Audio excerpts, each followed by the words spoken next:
falar sobre a Grécia Antiga. A Grécia Antiga que tem tantos contos, tantas lendas, tantos mitos que encantam todo mundo até hoje. Uma grande parte dos filmes que a gente assiste até hoje, desenhos, tem em algum momento alguma inspiração lá nas histórias da Grécia Antiga. Então é um pouquinho disso aí que a gente vai ver hoje, então, nessa aula, tá? Primeiro, para começar, onde é que fica a Grécia? A Grécia, ela pertence à Europa, e a Grécia, antigamente, ela era dividida em 3 territórios. A Grécia continental, que eram todas as partes do terreno grego que eram ligadas ao continente. Nós tínhamos a Grécia insular, que eram todas as ilhas do qual faziam parte da Grécia, e a Grécia asiática, que hoje em dia não pertence mais à Grécia, pertence sim à Turquia. Então é um território que a Grécia, com o passar dos anos, acabou perdendo, mas naquela época fazia parte então da Grécia, tá? Como é que é o território da Grécia, pessoal? O território da Grécia, ele é um território formado por muitas montanhas com muitas pedras, então ele não é um território muito bom para a agricultura. Por isso que os gregos acabaram se tornando também, assim como os fenícios, grandes mercadores, tá? O litoral, a Grécia tem muito litoral, ela é toda recortada e ela tem muitas ilhas. Então isso facilitou bastante a parte do comércio marítimo. E de todas as ilhas, a maior delas é a ilha de Creta, tá? Na ilha de Creta, disse que é onde que começou a formação, então, da Grécia. Na ilha de Creta, nós temos indícios de mais ou menos há 2000 anos antes de Cristo, que já haviam populações lá. Essas populações, elas gostavam muito de fazer palácios. Para eles, quanto maior o palácio, quanto mais alto no muro eles estivessem, mais poderosa aquela região seria. E o mais importante de todos os palácios da ilha de Creta foi o palácio de Knossos. A escrita, eles também tinham uma escrita própria, esse primeiro povo que viveu lá, que foi a linear A. Essa escrita ela ainda não foi totalmente decifrada, então tem muita coisa da Grécia, do início, da sua formação, da ilha de Creta, que a gente ainda não conhece, tá? A gente sabe que em 1450 essa ilha ela foi invadida por um outro grupo chamado aqueus. Esses aqueus vieram de uma região mais ao norte do que hoje compreende a Grécia, tá? E esses aqueus, eles teriam conseguido dominar a ilha depois que ela passou por um grande incêndio, não provocado por eles. Também não se sabe ao certo o que causou esse incêndio, mas os aqueus se aproveitaram que a população e o governo se enfraqueceu e tomaram a ilha. Então juntaram os aqueus e as primeiras povoações que viviam lá na ilha de Creta e formaram uma nova civilização chamada civilização micênica. A ilha de Creta tem uma coisa bem curiosa para falar sobre ela. Na ilha de Creta é onde se acredita que passou a lenda do Minotauro. O Minotauro, então, ele faz parte da mitologia grega, no qual, então, ele teria tido a metade do corpo de homem e a cabeça de boi. O Minotauro, então, para que ele não machucasse as pessoas, ele foi aprisionado dentro de um labirinto. Esse labirinto, então, seria na ilha de Creta. Então, toda a lenda do Minotauro, então, ela está vinculada à ilha de Creta. Olha que legal, tá? Por que essa civilização tinha esse nome? Porque os aqueus, eles vieram de uma região onde a sua cidade principal se chamava Micenas, tá? Os aqueus conseguem conquistar a ilha de Creta, então eles conseguem liderar toda a parte comercial daquela região. Porque a ilha de Creta era a maior ilha da área. E ela concentrava uma grande parte, então, de todo o comércio. E da ilha de Creta, eles conseguiam alcançar muitos pontos comerciais. Então, conseguindo conquistar a ilha de Creta, conseguiram aumentar a sua liderança comercial e aí, então, começaram a se tornar uma população extremamente rica. Da ilha de Creta, os aqueus, eles incorporaram na civilização micênica, principalmente a construção de palácios, que o maior palácio deles foi o Palácio de Micenas, também, e eles também acreditavam que quanto maior o palácio, quanto mais no alto eles estivessem, mais poderoso aquela região seria. Então, que os aqueus construíram, eles também construíram no alto do muro e eles cercavam ele para quê? Para que se tornasse protegido, para evitar invasões, tá? Porque naquela época, se você conquistasse o palácio principal de uma população, você conquistava a população inteira, você conquistava aquela civilização toda e não era o que eles queriam. A civilização micênica também desenvolveu uma escrita muito parecida com a linear A, por isso que ela foi chamada de linear B, porque ela era escrita em linhas, tá? E essa sim, ela já foi totalmente decifrada em 1953 e uma parte dela foi usada para tentar decifrar a linear A. Alguma coisa deu certo, mas nem tudo, por isso que a linear A ainda não foi totalmente decifrada, tá? Os aqueus, eles perderam o controle sobre a Grécia a partir de 1200 a.C., quando seus principais palácios acabaram sendo destruídos. E aí outros povos começaram a chegar ali na Grécia. Então nós já tínhamos os habitantes iniciais da ilha de Creta, nós tínhamos os aqueus, agora vieram os jônios, os eólios e os dórios. Esses 5 grupos juntos, então formaram a civilização grega. E a partir de 1200 até o ano 800, nós temos um período chamado Homérico. Por que Homérico? Porque o que a gente tem de relato histórico mais confiável desse período foram 2 poemas escritos por Homero, que é a Ilíada e a Odisseia. A Ilíada conta a história da guerra de Troia, do famoso cavalo de Troia. E a Odisseia, então, conta a história do Ulisses, que foi um dos guerreiros da guerra de Troia, tudo que ele teve que passar até que ele conseguiu voltar para casa, tá? Então, esse período, ele é assim chamado porque a gente se baseia nesses 2 poemas para estudar essa época da história da Grécia. Depois disso, então, a Grécia foi crescendo e foram se formando comunidades grandes, chamadas gênos. Eram grandes famílias, então eram os pais, os avós, os primos, os tios, tá? Todos os seus dependentes e os seus bens, tudo que eles tinham em casas, terras, animais, tá? Essa comunidade, ela foi chamada então de gênio, tá? Ela era uma comunidade que vivia para subsistência, ou seja, eles plantavam, cultivavam tudo o que eles precisavam para sobreviver, eles não compravam nada de fora. Conforme esses gênios foram crescendo, tá? Eles foram se tornando pequenas cidades. A organização da Grécia, dos gênios ou das cidades funcionava mais ou menos assim. Eu sou uma pessoa que tem uma família. Essa família é chamada de gênio. Esse gênio ou essa família, nós moramos em uma rua. Essa rua para eles era chamada de fratria, então eram vários gênios que moravam juntos. A minha rua, ela pertence a um bairro. O bairro para eles era chamado de tribo. Então é a junção desses gênios e dessas ruas que formam um bairro que eles chamavam então de fratria. Todos os bairros juntos formam um município. E para eles o município então era chamado de cidade-estado. E ali dentro se formou então a democracia, tá? Dentro, então, de toda a organização dos gregos, nós temos as assembleias, que eram formadas pelos guerreiros e juntamente com o rei tomavam as decisões, tudo que fosse mais justo para cada cidade, né? E as cidades, então, elas se tornaram cidades-estados, também conhecido como polis, porque cada cidade tinha o seu rei, tinha a sua organização, tinha a sua moeda, ou seja, elas eram independentes entre si, por isso eram chamados de cidades-estados. A cidade-estado que a gente tem mais informações é a cidade de Atenas, que a gente já vai ver um pouquinho mais adiante sobre ela, tá?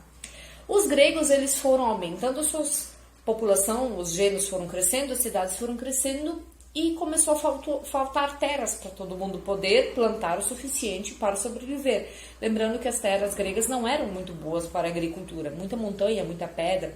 E lá no século 8 a.C., então foi necessário procurar novas terras. As terras que tinham, então elas estavam na mão de poucas pessoas, que não permitiam que outras as utilizassem também, mesmo que estava sobrando.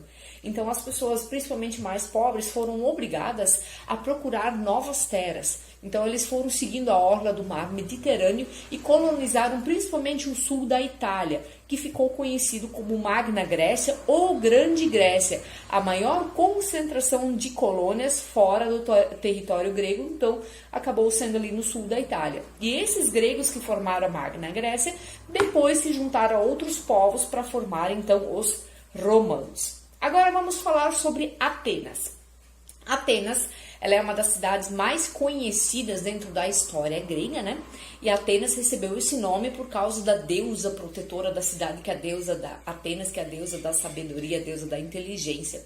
Atenas, ela foi fundada no século 10 a.C. por um grupo chamado Jônios, numa colina bem perto do mar. Atenas é uma cidade que tem bastante portos naturais, então isso facilitou a pesca, a navegação e o comércio marítimo. O poder era restrito a algumas famílias com muito poder, com muito dinheiro. Por isso que o poder era uma aristocracia. E quem fazia parte dessas famílias com poder era chamado de eupátridas. Eupátridas significa bem nascido, ou seja, nascido em uma família rica. Foi dentro da cidade de Atenas que surgiu o que a gente conhece como democracia. O nosso país ele é uma democracia. Por quê? Porque nós, elegendo bem ou não, elegemos os nossos governadores. E isso surgiu lá em Atenas. A partir de 508 antes de Cristo, foram necessárias fazer algumas reformas dentro da Grécia para manter o poder, então surgiu a democracia ateniense. A palavra democracia significa demos, povo, e kratos, poder, ou seja, poder do povo. Claro que nem todo mundo dentro de Atenas naquela época era considerado povo. Tá? Então foi uma pequena parcela da população que podia escolher, mas nós tivemos um ensaio de democracia. Uma pequena parcela da população já podendo escolher o seu governante, já é algo muito revolucionário, já que estamos falando ainda antes de 500 anos antes de Cristo, né? Então, ali dentro de Atenas haviam então vários órgãos que faziam parte dessa democracia. Então nós tínhamos a Assembleia do Povo, que era chamado de Eclésia, era onde todas as leis eram votadas. Para participar você tinha que ser homem, cidadão, ou seja, pessoa que nasceu em Atenas, com mais de 18 anos. Depois nós temos o Conselho dos 500, que a palavra já diz 500 porque eram formados por 500 pessoas. Ela era chamada de boulé. Era nesse conselho que se formavam os projetos que eram votados então na Assembleia do Povo. Os estrategos era quem colocava em prática os projetos, eram os engenheiros, os pedreiros, tá? Então todo mundo que tinha que fazer aquela obra realmente acontecer, colocar em prática aquilo lá. E aí nós temos ainda os escravos, as mulheres e os estrangeiros que não eram considerados cidadãos atenienses, que eram justamente a grande maioria e por isso não faziam parte dessa democracia. Fazia parte quem fosse homem, nascido na cidade de Atenas, que fosse maior de 18 anos e que tivesse uma certa renda. Pobre também não tinha direito a participar então da democracia ateniense. O que então acontecia com as mulheres, os escravos e os estrangeiros? Escravo é escravo, né? Trabalhava forçado sem ganhar nenhum pagamento. Mulheres, dependendo se elas eram ricas ou pobres. Se elas eram ricas, elas viviam num lugar chamado gineceu, onde elas tinham escravos, era como se fosse um spa particular. Tá? Então as mulheres ficavam ali durante o dia, os maridos que tinham dinheiro, então pagavam para elas poderem ficar lá.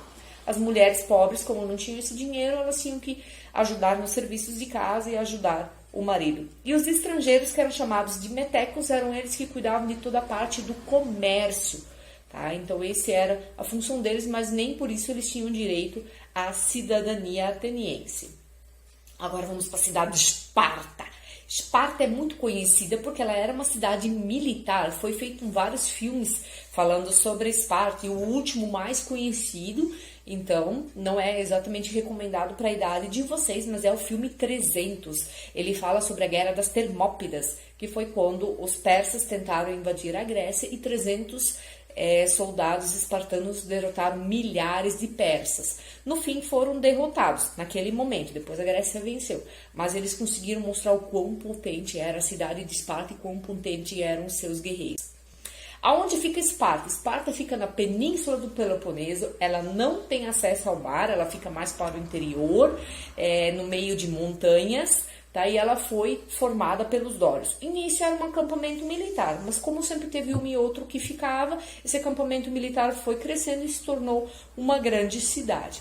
A política dentro de Esparta, nós não temos a democracia de Atenas, ali não, ali o poder ele era bem restrito, mas nós tínhamos alguns órgãos também que regulamentavam a organização política de Esparta. Então nós temos a Ápela, que era a Assembleia, que votava sem discutir as propostas formadas pela Jerusa. Eles só votavam sim ou não.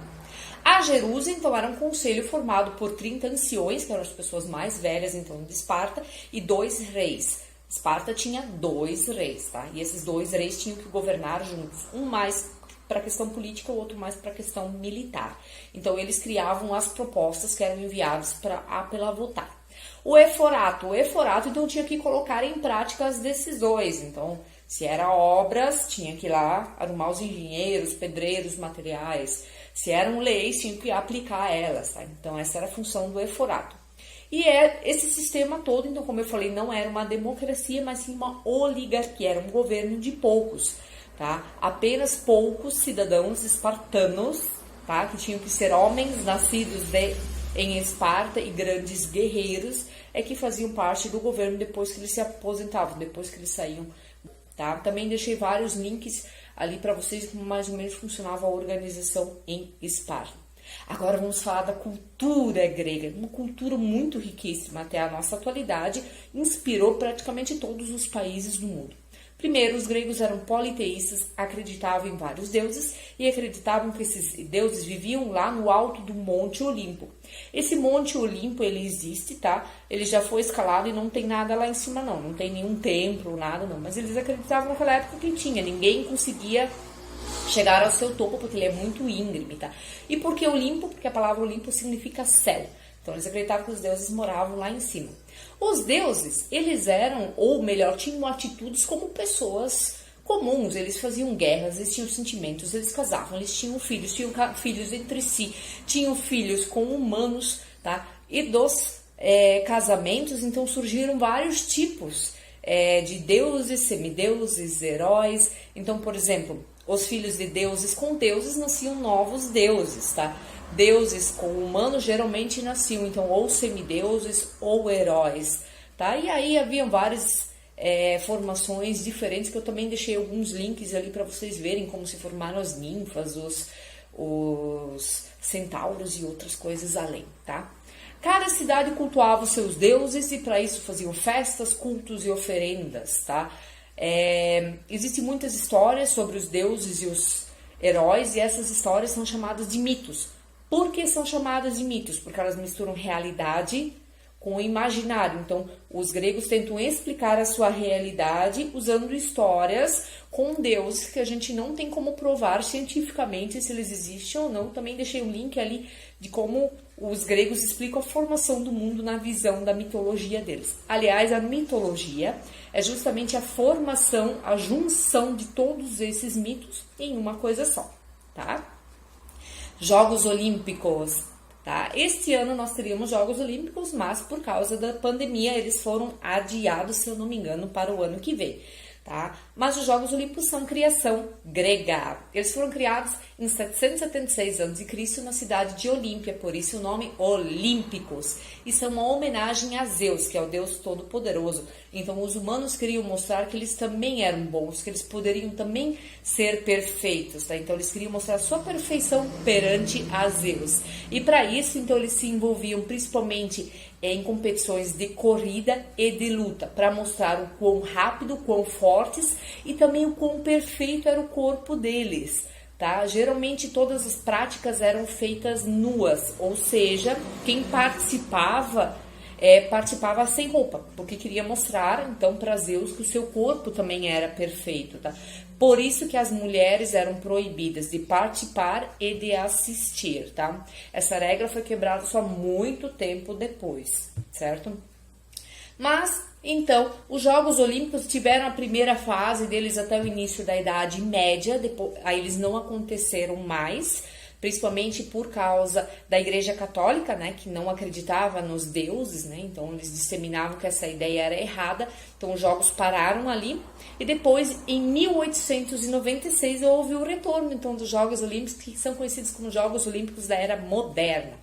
Os Jogos Olímpicos daquela época e os de hoje acontecem de 4 em 4 anos, guerras são interrompidas nesse período, inclusive durante a Primeira e a Segunda Guerra Mundial houve a parada da guerra, justamente para que os Jogos Olímpicos pudessem acontecer.